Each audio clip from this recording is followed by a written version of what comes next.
Evening. I'm Kalamazoo Deputy City Manager Jeff Chamberlain, and welcome to tonight's Kalamazoo City Commission meeting of Monday, December 21st, 2020. Tonight's meeting is being streamed live on the City of Kalamazoo's Facebook page, as well as the city's YouTube channel. You can also listen on your phone to tonight's meeting by calling area code 269-552-6425 and entering meeting ID number 924-0531-1743 when prompted. And you may also leave a public comment for tonight's meeting by calling area code 269-226-6573. And with that, I'd like to turn it over to Kalamazoo Mayor David Anderson. Thank you very much, Deputy City Manager Chamberlain.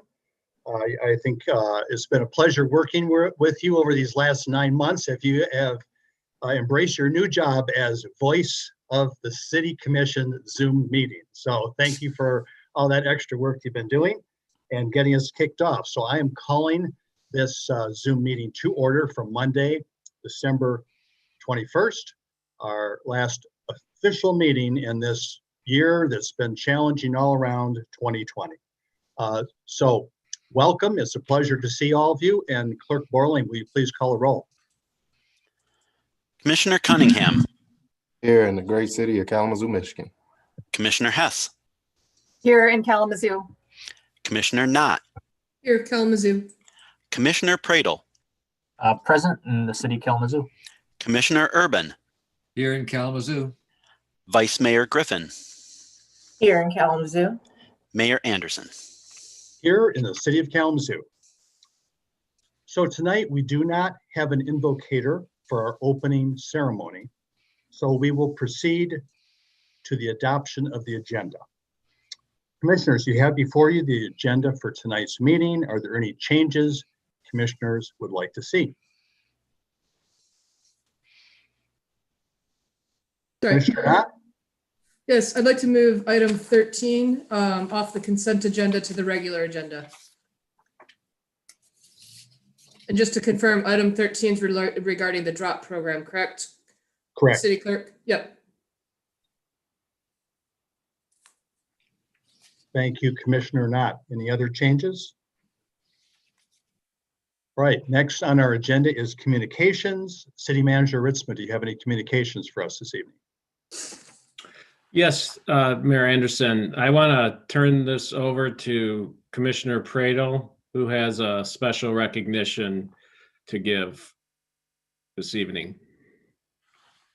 Thanks. Good evening, everybody. Thanks, City Manager Ritzma. So we wanted to do something special, and Scott, we're going to surprise you here. So sorry if you're trying to prepare your minutes, but the City Commission wanted to put together a special proclamation to recognize you and your team for an exemplary year.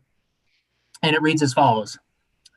Whereas the City of Kalamazoo Clerk's Office, led by Clerk Scott Borling, administered 4 unique elections in 2020, whereas the City Clerk's Office adapted to challenges associated with the global health pandemic, including a statewide shortage of election workers, shifts, unusual poll locations, enhanced poll worker training and safety measures, and heightened voter education and engagement requirements. Whereas the Kalamazoo City Clerk's Office issued an unprecedented 22,380 absentee ballots and processed a record 94.9% of returned ballots in the November 3rd general election. And whereas the City of Kalamazoo Clerk's Office worked in tandem with the 53rd Kalamazoo City Commission to introduce a robust voter engagement and accessibility resolution, which included implementation of a new satellite location at Western Michigan University, the installation of 4 additional Dropbox locations, return postage on every absentee ballot returned envelope, and 16 additional office hours beyond those required by law. And whereas the clerk's office maintained strong ties throughout the year with voter engagement and advocacy groups, including the League of Women Voters, We Vote, the NAACP Kalamazoo chapter, and Voters Not Politicians. And whereas the City of Kalamazoo Clerk's Office was able to achieve the above-mentioned highlights while navigating an often challenging and divisive national political climate.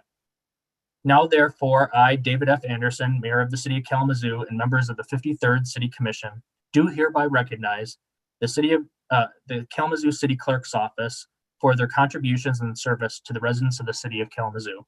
Signed, David F. Anderson.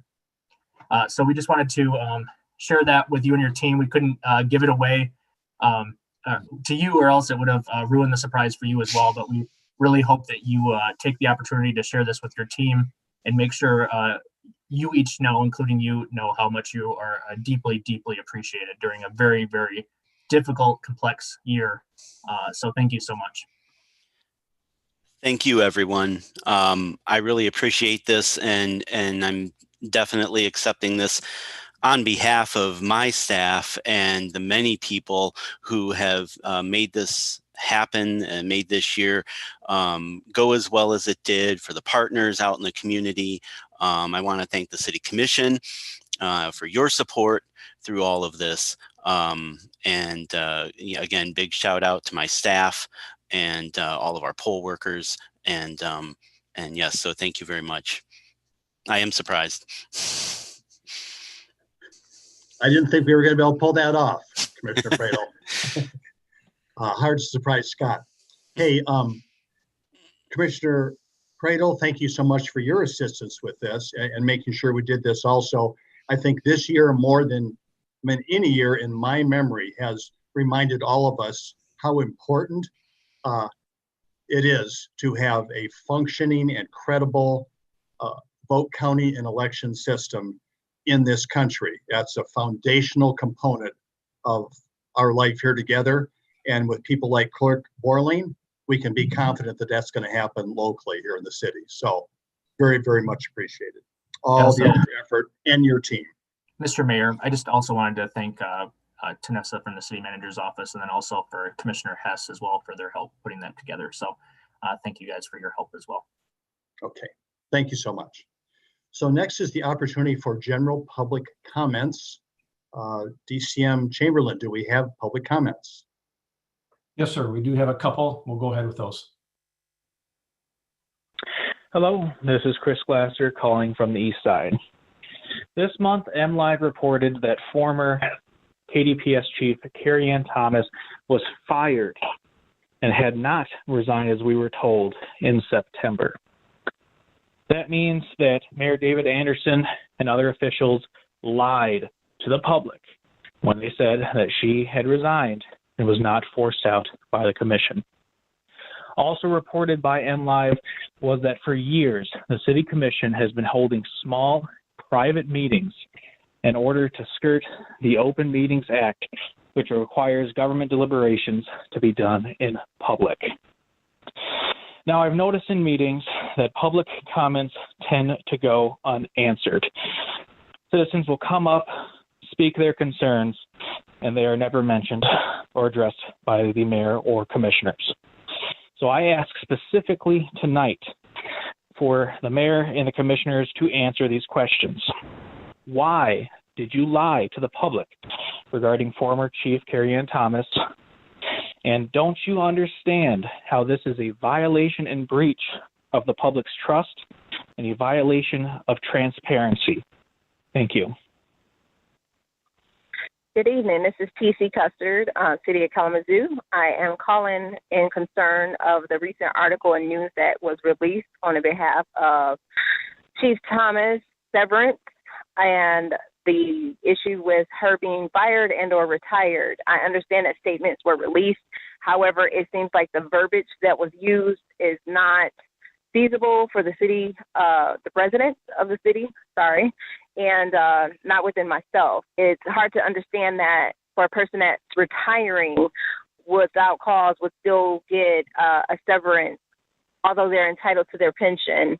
If they're fired without cause, I understand that they would end up getting the opportunity to get that severance.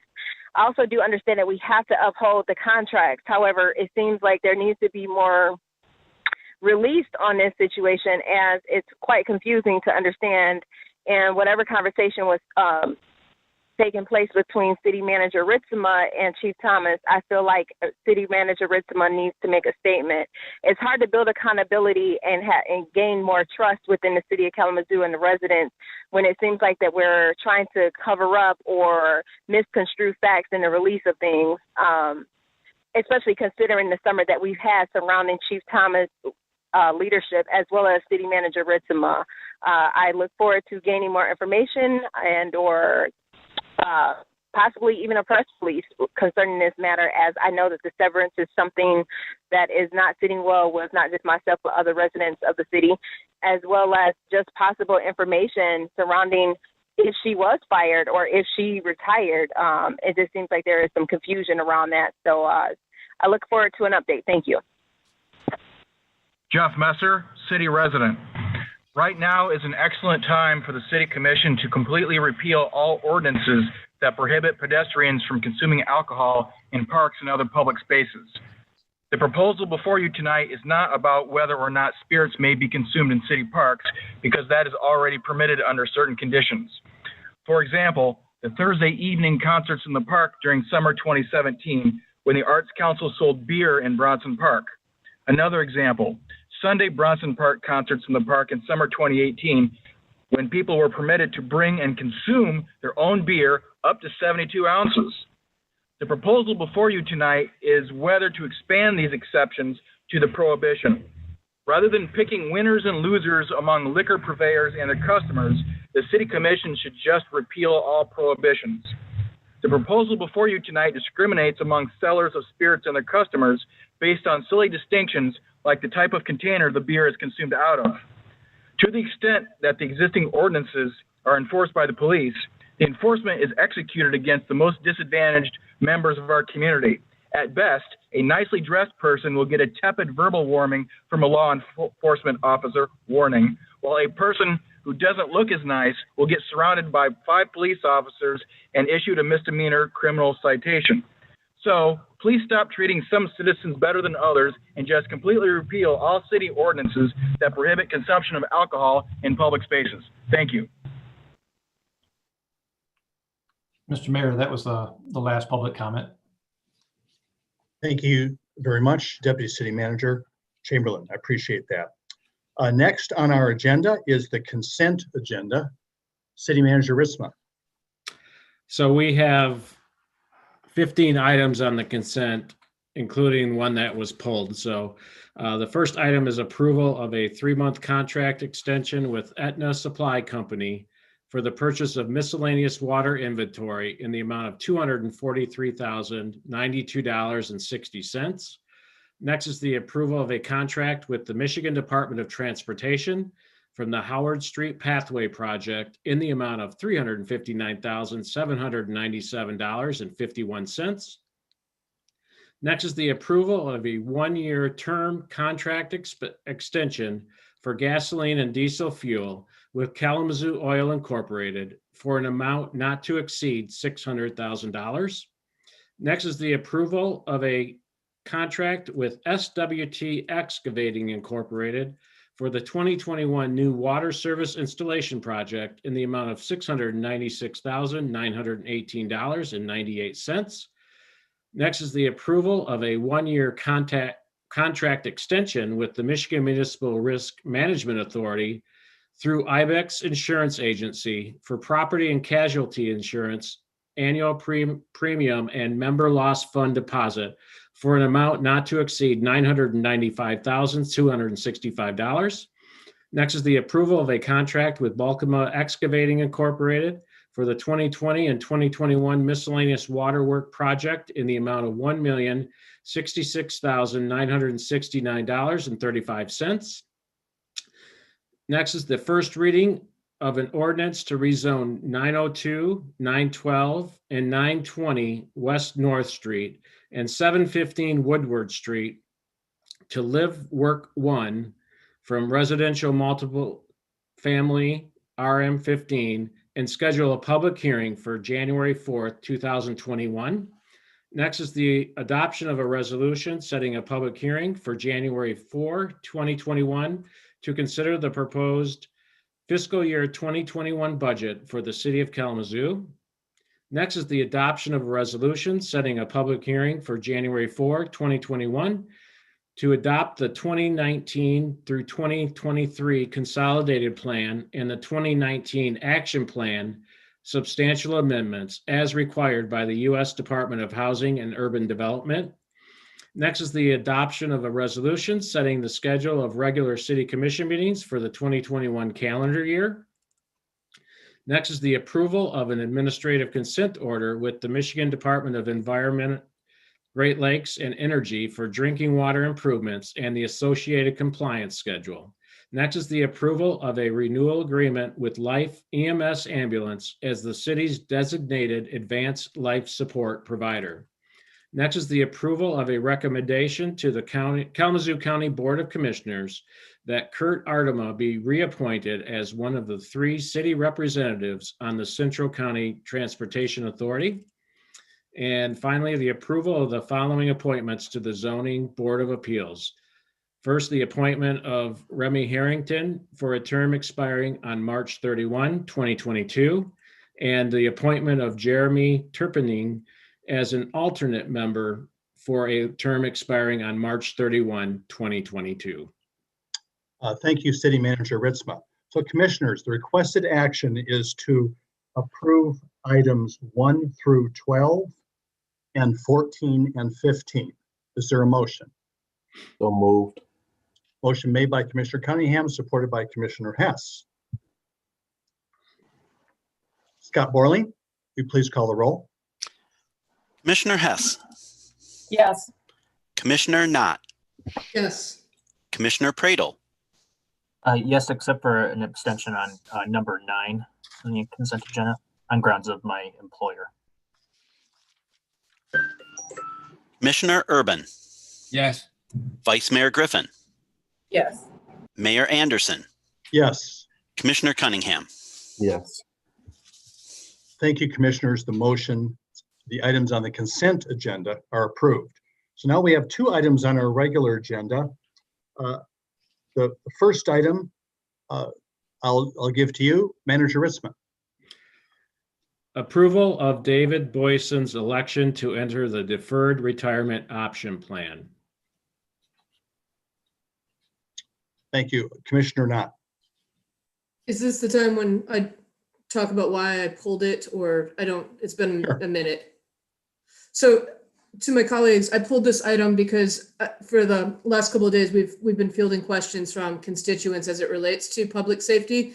And I thought that this would be an opportunity for the city manager to remind the public what we did in 2018 as it related to the institution of the Deferred Retirement Option program, otherwise known as DROP. So the only reason I pulled this off was I thought this would be a good opportunity to provide some context and background given the situation that we've been dealing with since last week. Thank you, Commissioner Knott. Very helpful. Manager Ritzma, would you like to respond? Sure. Yeah, thank you, Commissioner Knott, for pulling this off. And you're right, it is pretty applicable to what's been going on, as well as for David Boyson's election to enter the DROP. So under a Deferred Retirement Option Plan, the employee who is otherwise eligible to retire enters this deferred retirement plan and essentially defers a retirement benefit or a pension benefit for up to 8 years, or however long they're still an employee of the city. And what that does is that creates this retirement account that then once they do leave the employment of the city, however they leave, they are in essence retired, and that they have earned, they will then earn their monthly pension benefit and then have access to this deferred account. So David Boyson, and I should back up a little bit. So the purpose of this, which the City Commission approved back in 2017, is to retain the talent, especially at the administrative level in public safety. What we are finding is that public safety has basically 25 and out, it's called. So after 25 years of employment, regardless of age, they have the ability to retire. And once you achieve that level of in the organization in public safety, you have a lot of training, a lot of certifications, probably have gone through the FBI's academy. So, and the city provides all of that. So what we were seeing is once they reached that 25 years, they would leave us and become, chief somewhere else, or, have a job in law enforcement somewhere else. So we were losing basically what we were investing in those individuals. So this was created to help retain employees, give them the option of going this route, continuing the employment with the city, and it's certainly worked well in this instance with David Boyson. And then I just want to tie it back to the former chief Thomas in this case. So Carrie Ann was the first one to elect the drop. In fact, that's why this was created back in 2017. And when she entered the drop, it was for a period of time, and the agreement, allowed for her to collect the benefit after she was after separating service with the city. So in the case of her leaving the drop, it is true that she retired just by virtue of what she left and what she went into being retirement. And I will be explaining this more, the context around a lot of the issues surrounding this issue that developed last week later in my manager's report. But that's essentially what's going on with the drop. Thank you, Manager Ritzma. Other questions from commissioners on this particular item? Vice Mayor Griffin? Yes, I do have a question quickly. If we postpone this item until the 1st of next year, how will that affect Assistant Chief Boyson, or will that have any effect on him at all? I mean, I don't see it having an effect other than, it'd be what, 2.5 weeks of, time where he wouldn't be in the drop. But, in the grand scheme of things, I don't see that being an issue.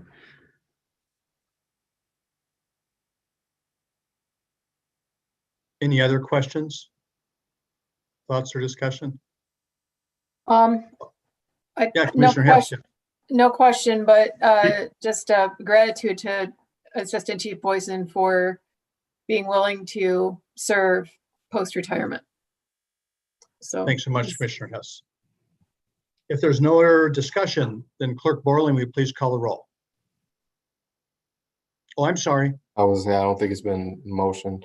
No motion. All right. So no other discussion. I'm looking for a motion. Thank you, Commissioner Cunningham. I'll make a motion. Support. Motion made by Commissioner Knott, supported by Commissioner Cunningham. Now, any discussion? Thank you, Chief Boyson, for continuing this journey. As we all know, we have a lot of work to do. There's a lot of changes, and to sign up and be a part of that, I appreciate that willingness. Thank you, Commissioner Cunningham. Any other discussion? Commissioner Urban? I'm very happy to vote in favor of this, because Chief Boyson is at the center of a lot of our youth group violence reduction efforts. He's kind of the centerpiece of that and has been there. And so the fact that he's willing to continue, it says that he feels that it's worthwhile. And that's a kind of a signal to everybody that he believes in the program and he wants to help it continue. So I thank him for willing to continue to serve us. Thank you, Commissioner Urban. Any other discussion? All right, seeing none. Now, Clerk Borland, please call the roll. Commissioner Knott, Yes. Commissioner Pradle, Yes. Commissioner Urban, Yes. Vice Mayor Griffin,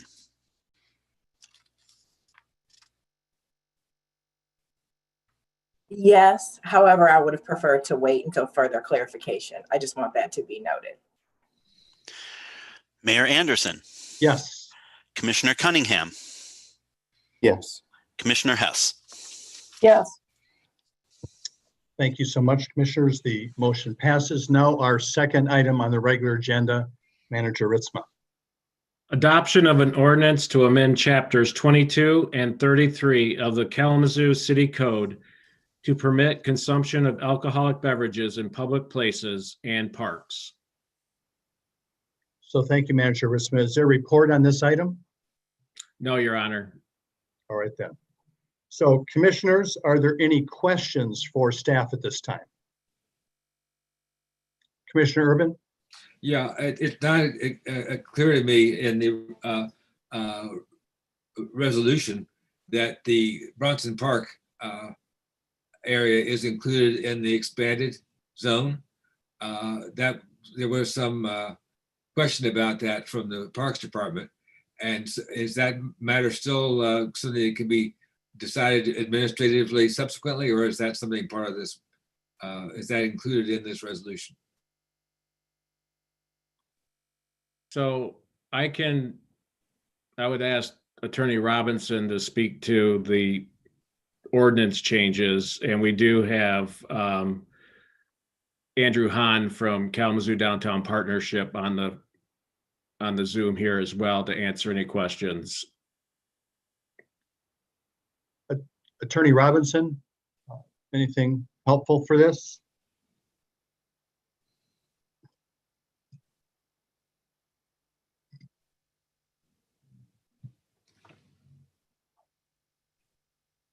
You're muted. Thank you for the opportunity to address it. I didn't realize I was muted. The wording of the ordinance is indicated that, at least in regard to, we didn't name Bronson Park per se, but it does reference the social districts legislation. And it's anticipated that you have to be, again, a common area. And at this point, the only place we have a social district common area is in the downtown area. And this will permit inclusion of Bronson Park. I see. Thank you.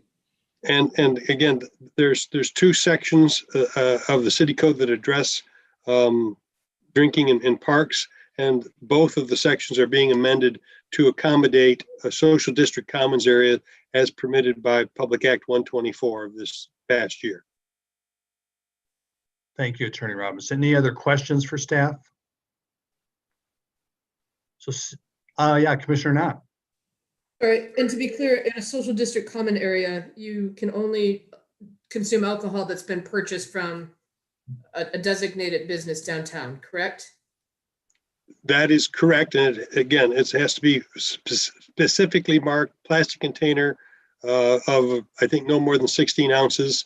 And again, there will be, if this is approved, then the social district common areas are defined by City Commission resolution. And this was done because the resolution that you adopted was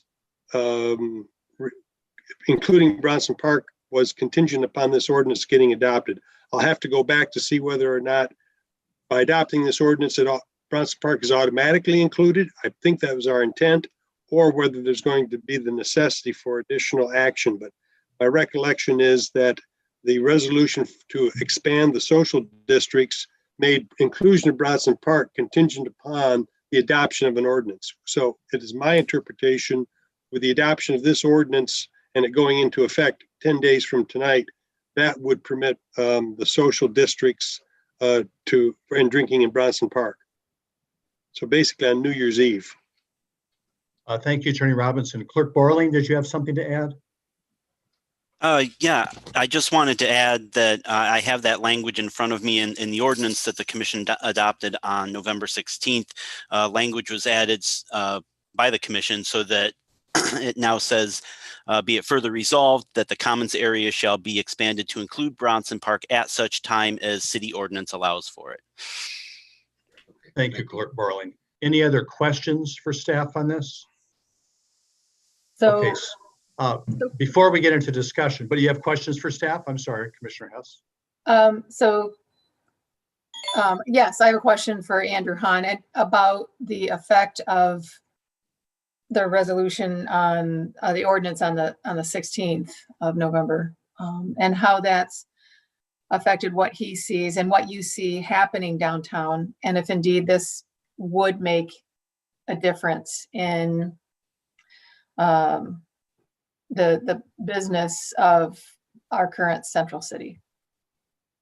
Yeah, I do. We've had, if anyone has been downtown on a Saturday or Sunday the last few weeks, I mean, it has been very busy. We've heard really good things from our retailers, which of course are not the ones that are actually selling a cocktail, but are benefiting from that traffic. Almost all of them have been down through November for year on year, but have been up in December over 2019, a better year than 2019. So I can't point directly to the social district and the commons area doing that, but certainly there's a strong correlation.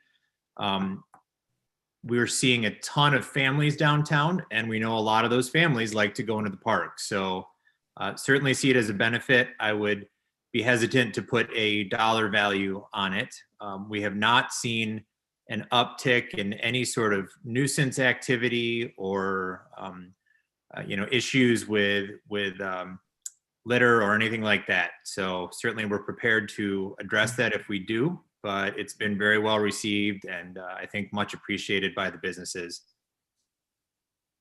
Thank you, Director Hahn. Any other questions, commissioners? All right, seeing no other questions, is there a motion?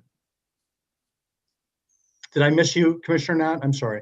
Nope, scratching, sorry. Oh, okay, all right. Is there a motion? So moved. And support? Second. All right. Look, motion made by Commissioner Cunningham, supported by Commissioner Hess. Any more discussion? Commissioner Pradel. I just want to make a couple points. It was brought up in public comment, the concern about, there being a certain element of classism, if you will. And I wanted to kind of address that for a second because, I wanted to point out two things. So one, we have now voted on this twice already to expand the social drinking district, which, on the basis of that argument, we would have, passed issues twice already, and this would be the third time on the basis of, classism.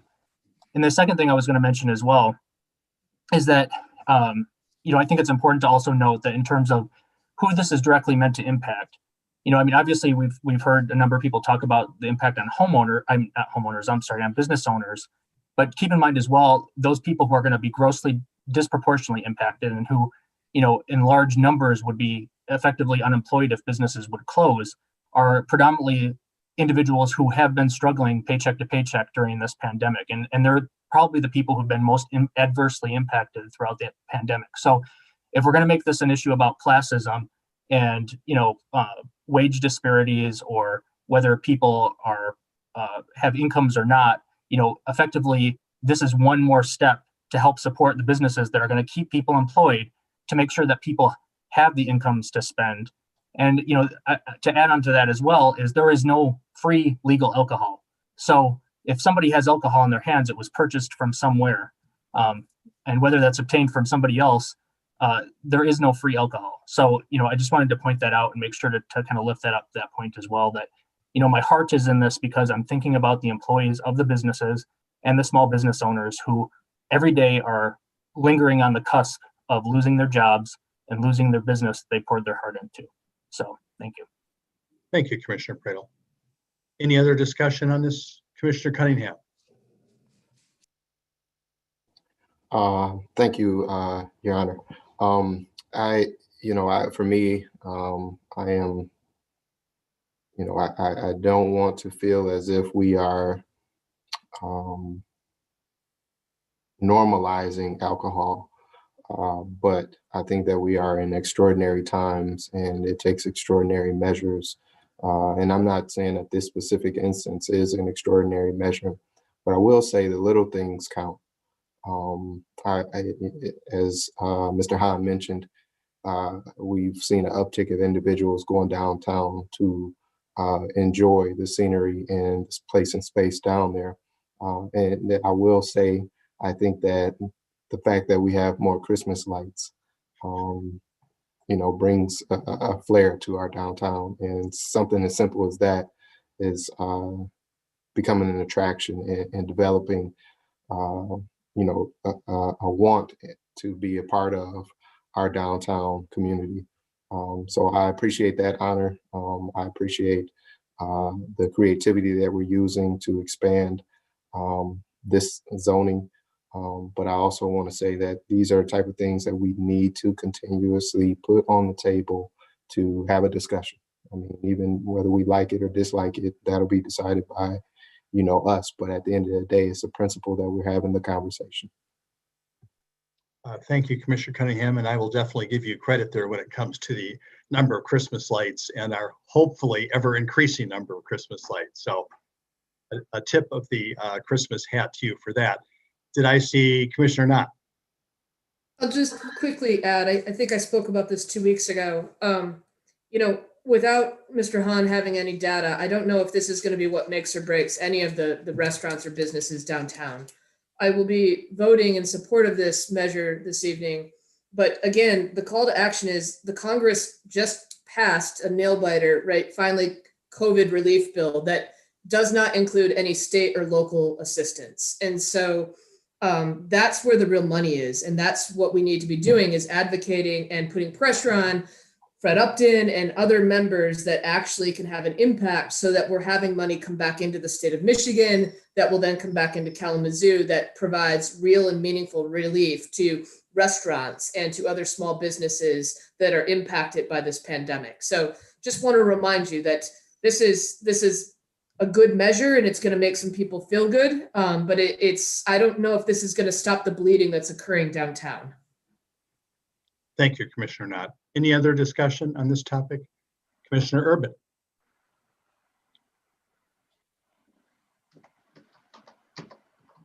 My goodness. I fixed it. Okay. Like with so many things, we're doing some innovation, and we're going to be needing to learn and adjust. So it sounds good so far. We're getting good reports, but in the few months when the COVID pandemic is behind us and the weather warms up, the situation in the parks may alter somewhat. So we're always should be ready to make adjustments in ordinances like this as needed. So with that understanding, I'm in favor of putting this in place for now. Thank you, Commissioner Urban. Any other discussion? Clerk Borling, please call the roll. Commissioner Pradle. Yes. Commissioner Urban. Yes. Vice Mayor Griffin. Yes. Mayor Anderson. Yes. Commissioner Cunningham. Yes. Commissioner Hess. Yes. Commissioner Knott. Yes. Thank you, commissioners. The motion passes. So next are reports and legislation. City Manager Ritzma, do you have a report?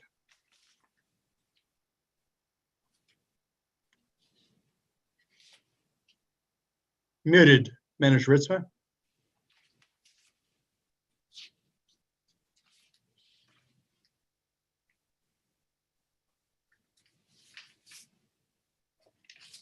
Sorry about that. Yeah, I just want to offer some clarity regarding my communication to the City Commission and community about former Chief Carrie-Ann Thomas's separation from the city this past September. I think we can all agree this past year has been a difficult time for our community, including the city government, city commissioners, public safety, and myself. Following the protests during the summer, I believe Chief Thomas's ability to lead had been compromised, and it was in her and the city's best interest to part ways. Chief Thomas did nothing to justify a for-cause termination of her contract, so her separation had to be termination without cause. As such, her employment agreement under this provision required 12-month severance pay. This is the standard for at-will employees who are being let go without cause. Her employment agreement was executed in 2017 when I appointed her as chief. When my team and I developed the message regarding Chief Thomas's departure, our and my goal was to not harm Chief Thomas's reputation. Her departure was not a punishment. I also wanted to ensure a smooth transition for the new chief, Vernon Coakley. While factually correct, the press release and my discussions with commissioners did not mention the termination of the employment agreement. I take full responsibility for this and offer my apology. The omission of this information was not done intentionally. Again, I accept full responsibility for this communication error. There was no intent to deceive or withhold information. This was a difficult and complicated personnel issue that I had to handle. The commission had no part in this decision, and while including this information would not have changed the result, it is clear to me that my failure to include this information has created a difficult situation for the commission. I want to apologize to the community. This situation has created confusion and questions regarding Chief Thomas's departure. I will strive for more clarity in my communications going forward.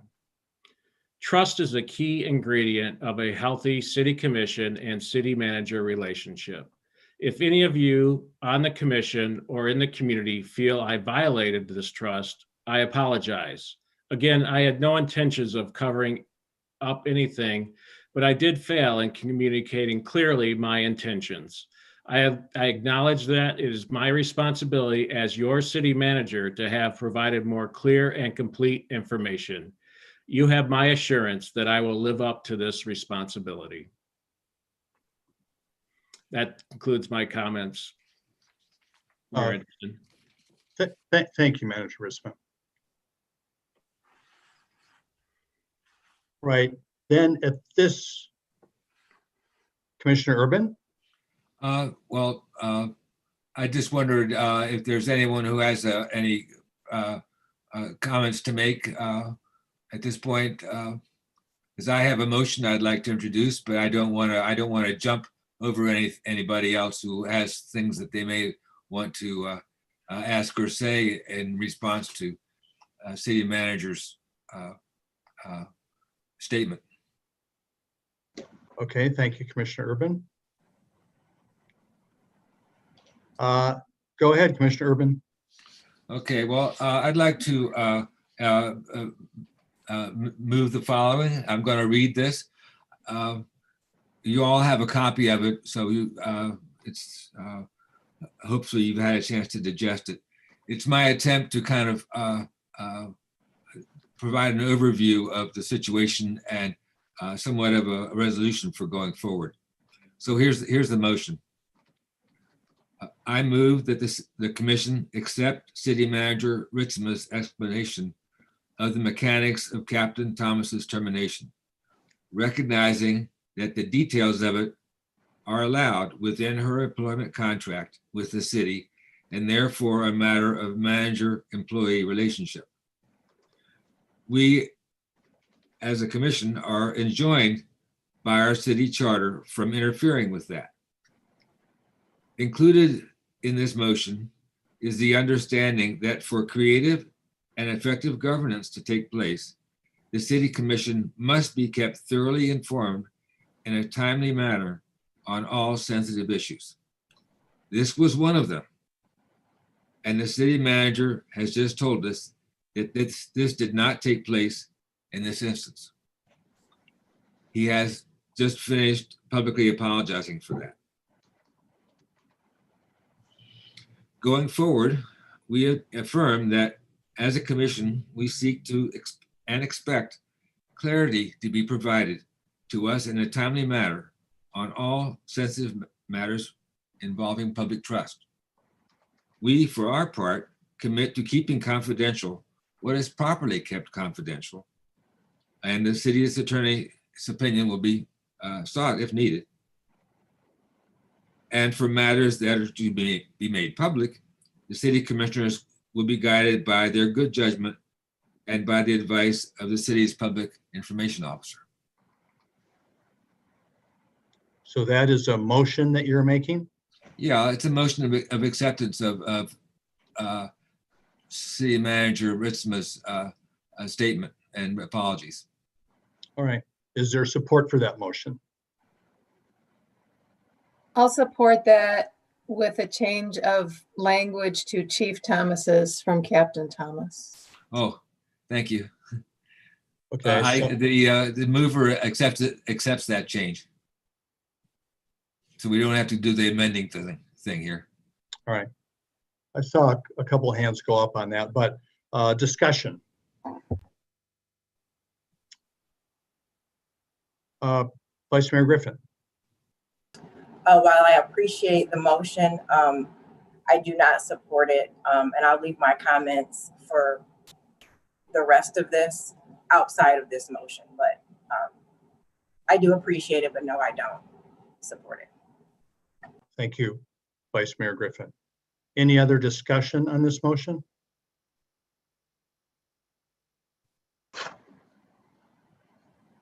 Okay, seeing no other discussion, a motion's been made and supported. Clerk Borling, will you please call the roll? Commissioner Urban, Yes. Vice Mayor Griffin, No. Mayor Anderson, Yes. Commissioner Cunningham, Yes. Commissioner Hess, Yes. Commissioner Knott, No. Commissioner Pradle. Yes.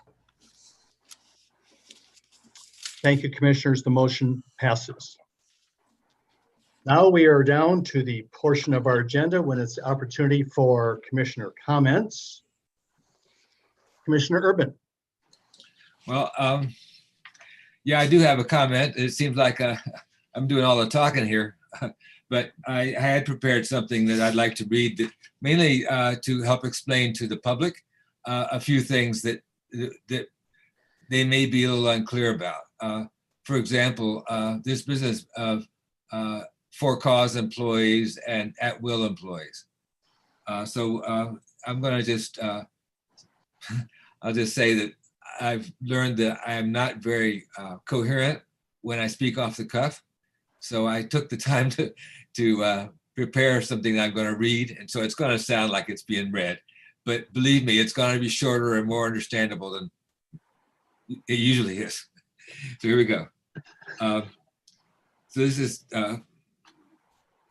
here it is. Reading the language of the relevant cause that is both Captain Thomas's and Jim's, that is in both Captain Thomas's and in City Manager Ritzma's employment contract. This is pretty much standard language for describing how an at-will employee can be terminated. I put in parentheses here, at-will employees can be fired for any reason, even unstated reasons. A reason could be as vague as an irresolvable difference of opinion on the manner of running a department, just for example. Only if an employee is fired for cause does he or she lose severance pay under our contract in these cases. For cause basically means for having done something seriously illegal, like or for insubordination, things for which objective evidence can be provided. Loss of severance pay along with departure is punishment. In this case, the reason for Chief Thomas's departure were not in the for cause category. And it's none of the commission's business, in my opinion, to speculate about a matter that is solidly in the purview of manager-employee relations in the strong city manager form of governance, which our city charter specifies for us. I see no problem with the manner of Captain Thomas's termination. However, I do see now how the city manager is not telling us the whole truth about the termination arrangements has led to a great consternation among many of us. But we've now heard the explanation for that, and you all have accepted that by a 5-2 vote. And for that, I'm very grateful. Going forward, if we're to be maximally effective as team leaders for our community in this period of necessarily great change, a high degree of trust must exist among us and between us and the city manager. I hope this evening's discussion and action will be a significant step in bringing that about. I would add, the way trust is built is through being tested. If the relationship passes the test that was foreseen or unforeseen, the relationship is strengthened and trust is built. We will have many more opportunities in the coming months to undergo tests. Let's make sure we pass them. Thank you, Commissioner Urban. That didn't seem like it was read. That felt very heartfelt. So I appreciate that. Thank you. Commissioner Cunningham.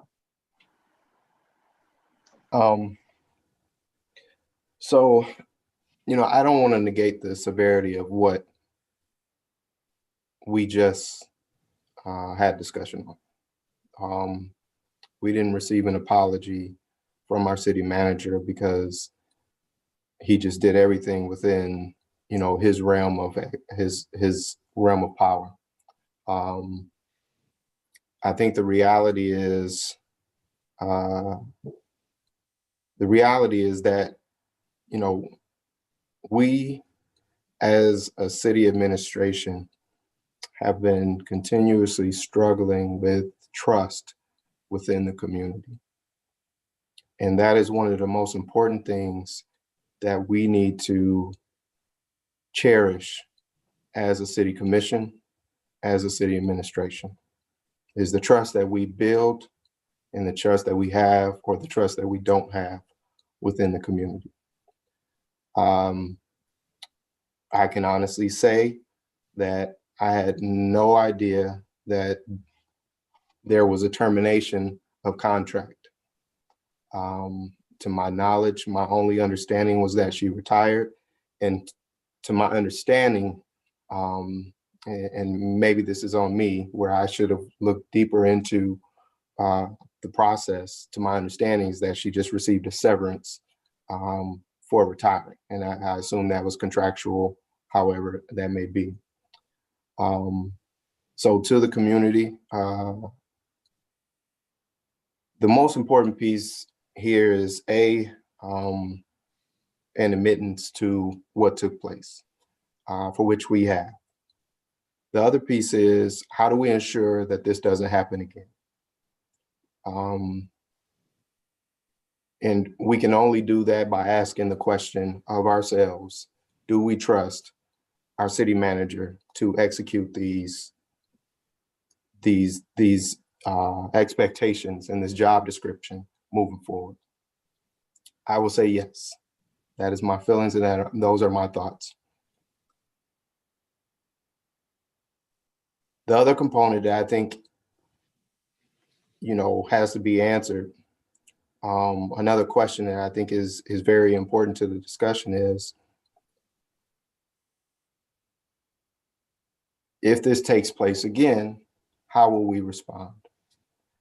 I think that this is, let me be clear. This isn't the first time that somebody on our administration has made a statement, provided information that wasn't in the light that I preferred it to be in. That being said, we still have to have these conversations.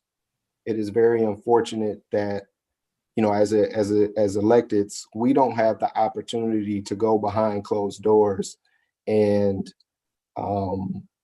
have these meetings.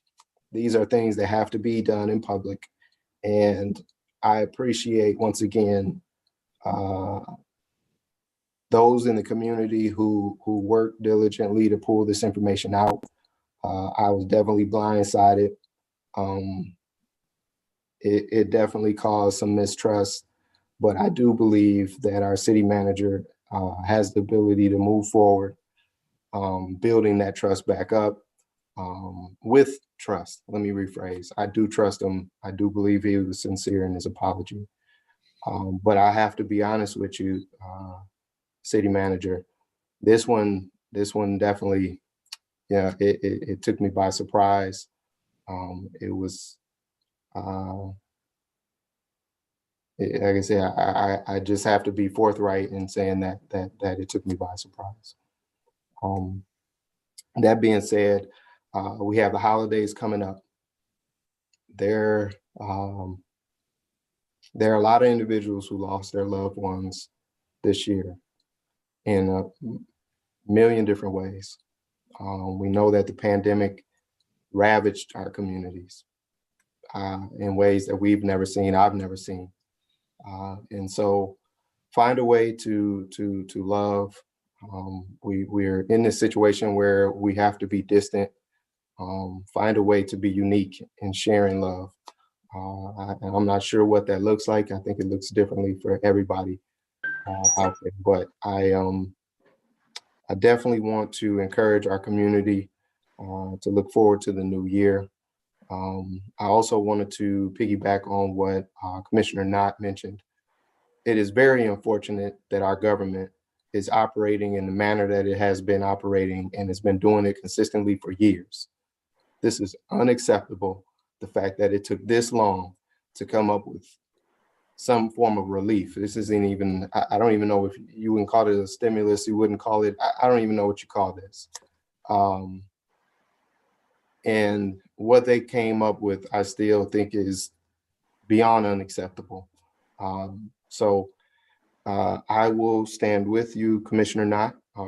Anything that you need me to specifically do, there are some ideas or some thoughts that you have. I stand with you because this is, it is baffling, it is confusing. There's no reason why we shouldn't be further along in this process in assisting our citizens. I don't think that people understand the hurt and the pain that people in our community are feeling. It's not just individuals who've always had a hard time. It's individuals who've owned businesses. It's individuals who work for employers who are now on unemployment. And things just haven't gotten back to normalcy. And so when you need normalcy, you need strong leadership. And I just don't feel that we're getting that in a lot of different spaces and places. So I just want to encourage our community, as our Commissioner Knott stated, reach out to your electeds. They all have a responsibility to you. And, you know, I use a statement from my grandmother: closed mouths don't get fed. So if you quiet, they're not gonna worry about you. If you make some noise, they'll start paying attention, they'll listen. So that is my expectation of the community. Happy holidays, happy New Year's. I love you, and go in peace. Thank you very much, Commissioner Cunningham. Commissioner Knott? Sure. I'm going to begin by expressing where I failed as a leader. So when I was informed that Chief Thomas, I was informed that she was retiring. And it came at a point when we were, you know, less than 60 days out before the November election, when I missed, you know, several meetings because I was dealing with our statewide electoral program. And then I moved into lame duck. And I never paid attention to the details that probably were presented in terms of Chief Thomas retired, but she's getting her severance. And that's on me for allowing my 9 to 5, if you will. It's not really a 9 to 5, but you all get what I'm saying. Like, I was consumed with the electoral program that I was running from both a C4 and a C3 perspective, and then getting ready for what ended up being a nothing burger lame duck session where not much happened. But, you know, we had intelligence that suggested that they were going to try to ram a bad bill related to the Elliott Larson Civil Rights Act during the lame duck. So that I own that I didn't pay attention, that I didn't connect the dots, that, wait a minute, she retired, but she got a severance. And I'm heated right now based on Commissioner Urban's motion. You know, I don't need another explanation. I've had several in the last 5 or 6 days about the definition of what it means to be terminated with or without cause. I'm disappointed with my colleagues that voted for the motion, because I think that we're sweeping an issue under the rug. And the issue really is about trust and transparency. And we could do some hard work. And instead, we're sending a message to the community that suggests we don't want to do the work. We're just going to move forward, business as usual. And if Chief Thomas wasn't the right leader for public safety back after May and June, and then in August, we could have issued a statement that would have helped heal the community, and perhaps not having to bring in this outside firm from California to do an investigation. Part of that step and that work could have been, hey, she's not the right person for this work right now, so we're lifting somebody else up into the position, but we didn't. And now here we are, with this issue, and the motion tonight, basically, in my opinion, to the folks that voted and supported it, we're saying, we're done, we're moving on. And as Commissioner Cunningham and others have suggested, there's been a steady drumbeat of mistrust and a call for transparency and accountability. And I don't know where we go from here. I would have hoped that there would have been more discussion. I don't think that we know all the facts. I would like to hear from Chief Thomas. And again, the issue now apparently is settled with the quick knee-jerk, let's vote on a motion that I got, I think, around 6 p.m. this evening. So to say I'm disappointed really is an understatement right now. And with that, I will give back the rest of my time for the other commissioners. Thank you, Commissioner Knott. Commissioner Pradel. Yeah, appreciate you sharing that and lifting that up, Aaron. I think we probably deserve that in your view. So I appreciate you sharing that.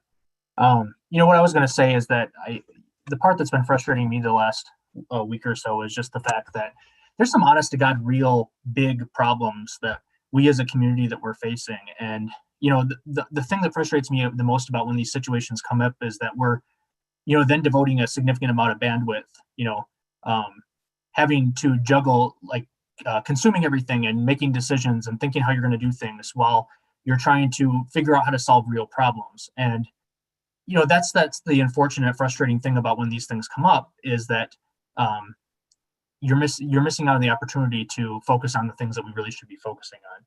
And to me, the other thing that's also frustrating is just that when you don't know the whole picture, when you go out in the community and you are looking somebody face to face and somebody asks you a question, so yeah, what went on with Chief Thomas? And in that instance, if somebody had done that to me, I could very well unknowingly answered that incorrectly and effectively lied to that person, not knowing that I didn't have the whole full truth. And to that point, I sincerely apologize if there was anybody that I talked to or responded to in an email or whatever, where I responded explaining it in the way that I understood it at the time. So the reality is that that is a possibility, and I'm quite confident it probably did happen, and so for that I apologize. But I also I voted because I genuinely believe that I want to get back to focusing on the real difficult issues in front of us, and I believe, in my experience in this last year of working on the commission and working with Jim, that he has given me the impression, at least, that he's always willing to listen, no matter how strange or bizarre the idea is, how much it might come across as micromanaging because it's an issue that constituent lifts up that I'm, devoting our one-on-one time to. I don't know of a lot of people who are serving in municipalities where pretty much you can just pick up the phone at any time and have a conversation and devotes regularly one-on-one time to spend to talk about issues where I have opportunities to ask clarifying questions. I could have asked clarifying questions about the issue of her termination, which I did not ask more about in our more recent one-on-ones. And so, for right now, I have the faith and trust in you to help us get through these difficult issues. With that said, I think one of the large issues, if we can make it 2021 of a year of focus on things, is a year of communication. And one of the things that I'm pleased about, and I think will come out here shortly in our report from our subcommittee, is that the subcommittee that's worked on KDPS and really enjoyed working with Vice Mayor and Commissioner Cunningham largely focuses on that issue about communication and the need to provide more than less, and to be timely about things. Because I specifically remember going back to an instance, and it was right after the unrest that was happening downtown in early June, And I remember being outside of KDPS headquarters, and I specifically remember somebody coming up as I'm walking in for the press conference, just grilling me on the issue. And this is like, really, I think it was like less than 24 hours from when it happened, and I didn't feel confident to answer those questions. I was so nervous about answering the question to that person in that moment, out of fear of answering it incorrectly or not having all, my ducks in a row of making sure to answer it, that, I was hesitant to answer it. And I don't ever want to feel in that place, I want to know everything that there can be to know, so that I'm equipped to answer those questions, and I don't feel reservations about doing that. And I know that's not always possible, but I just would always rather err on the side of knowing too much than too little, and knowing it sooner rather than later. And things may change or evolve, but knowing what people know when they know it, I think is just incredibly critical, especially in crisis situations. And we have had an abundance of crisis situations this year. So I know that's difficult to do. But I can't emphasize that enough of how much I crave that to be able to answer things correctly. I'll just leave it at that for that component of it. I wanted to make sure to, again, I did this last graduation cycle, but congratulate everybody who mid-year is graduating. I know this is, it's sad for people not to be able to walk across the stage and celebrate in normal light as they would, but wanted to make sure to lift those individuals up and hope you decide to make Kalamazoo your forever home, please, or at least come back and visit frequently. Wanted to also just lift up as well and just remind people that this holiday season, when a number of us are going to be able to take some time off, that not only in society in general, but specifically in the ranks and of our staff that work for the city of Kalamazoo and work for us, there are a number of people who are going to be working their tails off and not going to be able to stop over the holidays, whether it be keeping our water safe or protecting our streets. And so, so I just wanted to lift that up as well and thank those individuals for their service. And just also, echoing, I think Commissioner Cunningham, you lifted up this a little bit as well, but, for many people, although it's, a very joyous occasion and a very happy time, just want to hold up and think of those individuals who have lost people this year, or, holidays remind them of difficult times. I know it's not always rainbow and sunshine for everyone. And so know that you are thought of, and hope you find peace this holiday season as well. And also just wanted to tag off of what Commissioner Knott and Commissioner Cunningham said about congressional aid to states and local governments, and also remind people that also, largely impacts our schools.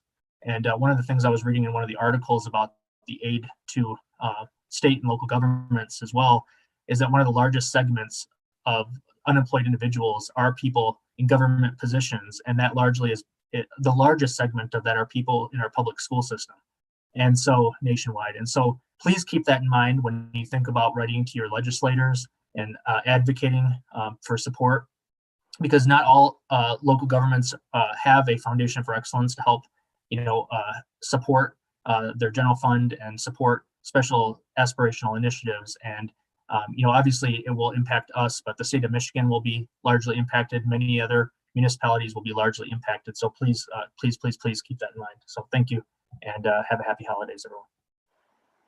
Thank you, Commissioner Pradel. Commissioner Hess.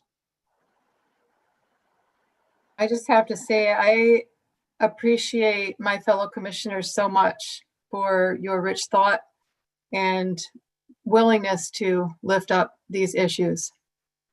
First of all, Clerk Borling, I have to say, it just made my heart happy when the opportunity to recognize you and your staff with this resolution came forward. You have served us unselfishly with overtime and with grace and dignity and integrity. And when the integrity of our elections is questioned at a federal level, I know that in Kalamazoo, we're doing just fine. So thank you, Clerk Borling. And tonight on our agenda, we passed consent agenda items of contracts and agreements about water safety, about road work and walkways, about water infrastructure, about our EMS safety, to ensure that our citizens are safe and secure, and that caring for our physical maintenance sometimes is often easier than the emotional maintenance of what we're really focusing on here tonight. Issues of trust and communication are paramount in governing, as we all well know and have all been painfully aware in these last years of governing. I believe Jim when he acknowledges what he did, and I believe personally that it was a sin of compassion for Chief Thomas and her dignity, and then also to allow Chief Coakley a smooth transition, as Jim actually stated in his comments. I appreciate our city and our city's efforts now to acknowledge this communication as this emotional issue of truth and of trust to add a FTE for a public information officer. I think that's going to go a long way in holding everyone accountable, myself included, and everyone on this commission.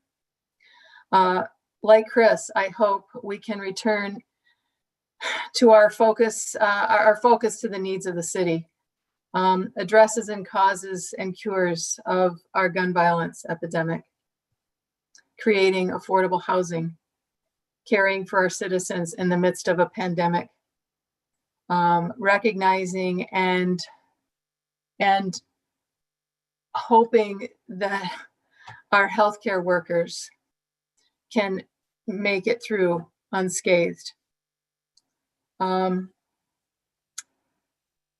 Working in the scourge of homelessness, while we all continue to support this thriving education city.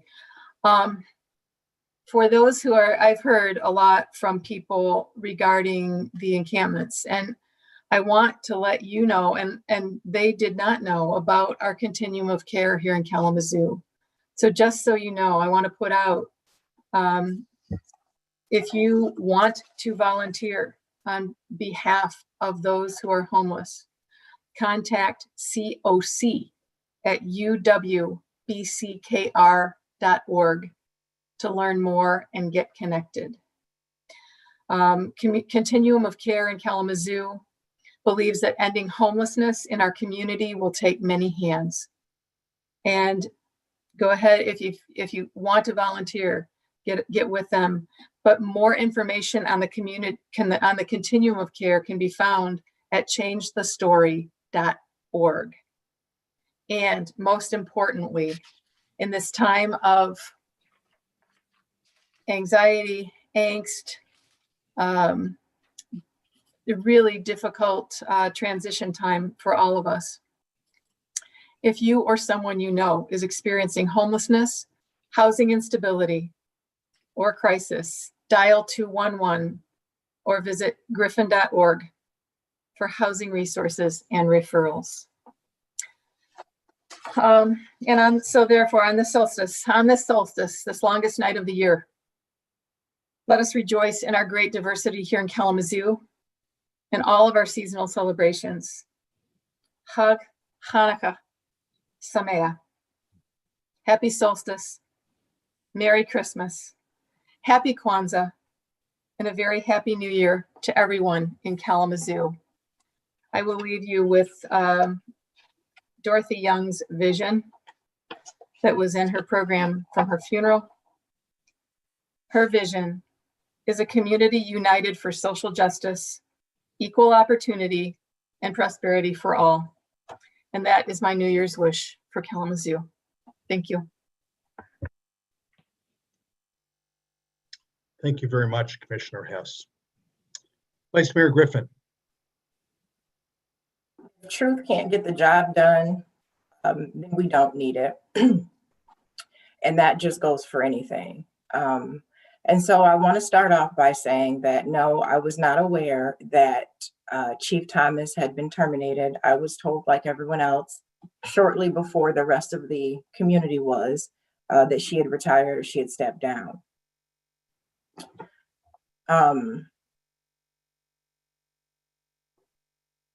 Disappointment is not the word I have. I don't actually have the word. I appreciate Commissioner Knott for not supporting that motion. I appreciate the spirit of the motion, but there's a couple things here. Accountability, transparency, trust, all of that is words unless you put it into action. And it is not about being perfect. It is not about not doing wrong. It is about what do you do in those situations. And as elected officials, this was a failure. This was a failure. There could have been something done differently here. I don't know how we expect anybody to trust moving forward that we're going to have any sort of standing in the community. Where do you think that's going to come from after this? I'm very interested and I'm very curious to know, because I know that we all want what's best for the community moving forward. And that's not to say that being honest about what we need or the conversations that we need to have, that does not suggest anything negative about City Manager Ritzema. What it does is bring forward a reality of what just happened and dealing with that accordingly. And this quick motion, which I just want to say, there was a sentence in that motion: the City Commission will be guided by their good judgment and the advice of the city's public information officer. I appreciate those sentiments, but I don't need the good judgment of the city's public information officer. And so it's just little things like that I just cannot support. I also want to speak to the talking points that were given to the commission, as was mentioned in that article. So I've shared this with City Manager Ritzema. No, I don't believe that talking points that provide thoughts on how we should think or feel about situations are appropriate. I believe factual information is okay. And I told him that, and I did not speak to those. And I just don't think that's appropriate. And so I just wanted to make sure that was known. I do accept the apology, but I don't think that that's not enough moving forward to let me know that we're not going to be in this situation again, because it could have been handled differently in the first place. This did not have to happen. Our community is who should have been at the forefront of all of these decisions. And our community was the last. I didn't hear the community lifted up once. I have a problem with that. And it doesn't quite sit right with me, which is why for the vote on the drop, it's not that I have a problem with the drop program. I have a problem with there not being clarity and decisions being made. And so, yeah, I don't want to go on too much about this. I look forward to finding out what the steps are moving forward, though. This was an unfortunate day. Switching subjects, as this is the last commission meeting of 2020, I do want to congratulate all the newly sworn in county commissioners and everyone who was sworn in. I want to thank everyone for their service, all of those who will no longer be serving. I want to thank Commissioner Stephanie Moore for her service. She was a city commissioner for quite some time, a trailblazer in that space, so I definitely want to thank her for that service. I want to remind the community at large to please give input on budget items. As we had our budget work session last week, there's still time to submit input on that. I want to wish everyone a happy holidays for however you celebrate. Thinking of all of those who are without family members, for whatever reason, you're in my heart. I really want to thank everyone in the community. For 2020, this has been a rough year. It's been very, very difficult, but I have seen community pull together in ways that we have never seen before, in all areas. Education, the neighborhoods, community groups, for our voting, small business supports. We have dealt with tremendous loss for many different reasons, COVID, health, gun violence, so on and so forth. but we have pulled together in beautiful ways. So I definitely want to lift up community and acknowledge all of the hard work that has taken place in 2020. And even though we're ending this last commission meeting on an interesting note, those of you who are in it for systems change, as am I, please do not give up. There's a lot more work to be done, and we will continue to triumph. So everybody, thank you and take care. Thank you very much, Vice Mayor Griffin. I actually wanted to touch base on two books tonight. And the first one is a book called Gulliver's Travels. I don't know if everyone's had a chance to ever see that or read that, but one of the portions of that book is basically a visit to the land of giants. And I felt like I had an opportunity to do that just a few days ago when there was an event that was put on by Speak It Forward, Giants of the Spoken Word, and I got invited into that space to participate in that spoken word event. And it was partly, I think, it was to recognize Kirk to some extent, and the end of Kinetic Effect, which has been around for a long time, and that's retiring with the passing of Kirk. But with Genesis and Gabe, there was an invitation. I was honored to get invited and a little frightened, and Commissioner Cunningham was there, and Vice Mayor Griffin was there as well. And one thing I do want to say, I don't want to leave you out of this, Commissioner Cunningham, but the Vice Mayor and I both wrote poems, original poems for that event. Isn't that right, Vice Mayor? Yes, which we read. So all I can say, I don't know if it's out there somewhere, and those of you who are more savvy on social media might know if it's out there, you can find it on Facebook. But if you want to have a chuckle, I guess you can go and look at my attempt at, conquering the medium, which I was actually hoping I was going to have a bit of a beat, but that didn't work out. So anyway, I read my poem. But one of the things that was most profoundly important for me is that at the end of the day, I mean, we're talking about fixing streets and our water system, and that's all things we need to have for us to live together and prosper together. But at the end of the day, what we have is us. We have us here in this community, trying in our own imperfect way and always not agreeing, and sometimes heartily not agreeing on certain things, but still, here we are. Us, trying to make sure that if nothing else, we are creating a better world for those around us and those that come after. And that gets to the second book, and this is something I just want to read here. It's kind of a small print, so I'll try to get to it. But this came out of an interview from a great author and another person of great integrity who just wrote a book called A Promised Land. And this is an interview that appeared in his discussion about that book. So there was a question was, what do you want us to take, says the interview, from A Promised Land? And the answer is, in addition to thinking this is a good story, he says, in addition to young people hopefully being inspired that maybe I too can get involved in public service in some fashion, even if it's not elective office, but I want to be involved in the course of our society. More than anything, I want people to come away with a sense that I, he says, really do believe America is exceptional, but maybe not for the reasons that sometimes we think. It's not because we're the wealthiest nation on earth or we have the most powerful military.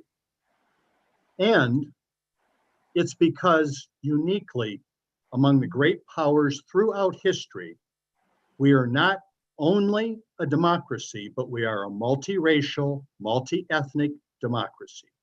And that we have fought battles internally over several centuries, now to try to expand the number of people who can sit at the table, who qualify as we the people.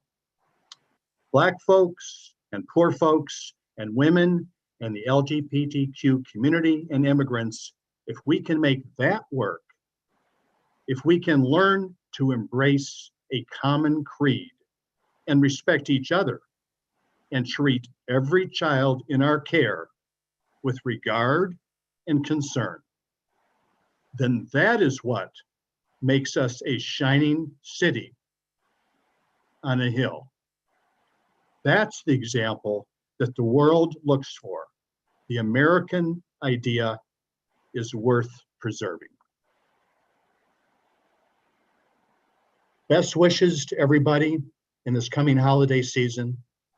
I think the most important thing is recognizing the community that we have around us that we love, and make sure that we let people who we cross paths with know that we love them. So please, during these times, until next year, keep your hearts open. I love you, Kalamazoo. We are adjourned.